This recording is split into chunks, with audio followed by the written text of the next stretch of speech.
Hi everyone, I hope everybody is well rested after lunch here. Hopefully I can keep you awake. My name is Sheena Connor. I am the Government Affairs Manager for Cox Communication over our market expansion and growth efforts.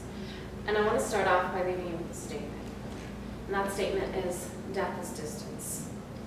So imagine feeling your throat slowly closing up and no longer having the capabilities to swallow. Your breathing becomes labored and shallow, and your body begins to shake and convulse. What do you do?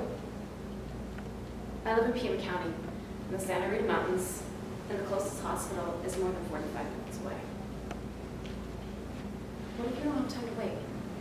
What if you don't have time to wait for it's going to take an ambulance over an hour to get there after call? What if you don't have time to wait? Who knew that a little scorpion sting to the bottom of my foot would have me questioning death? And as a single mom of 2 girls in a house alone, my only options to get to the hospital was to ask my 15-year-old daughter, who was unlicensed, to drive me. Because at this point, I can no longer speak, my throat's closing up, and I can't move. And having her take me to the car, I knew I needed to get to the closest hospital, and fast. I had to make the decision, and as soon as I got to the hospital, they administered an antivenom. They said it had been 2 years since they'd had to deliver an antivenom in that area, because it's not common that people have severe allergic reactions to this. The other problem was they didn't have it on hand.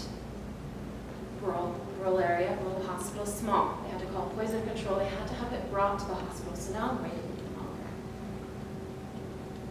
And my daughters are sitting in the room with me because nobody was with us. I had to find somebody, and I couldn't get a hold of anybody at the time, to come have my daughters picked up before they'd give me the antivenom. So, I want you to think about rural health care. And according to the CDC, you are 2 times more likely to die from an unconventional death or an accident in a rural area than you are in an urban area.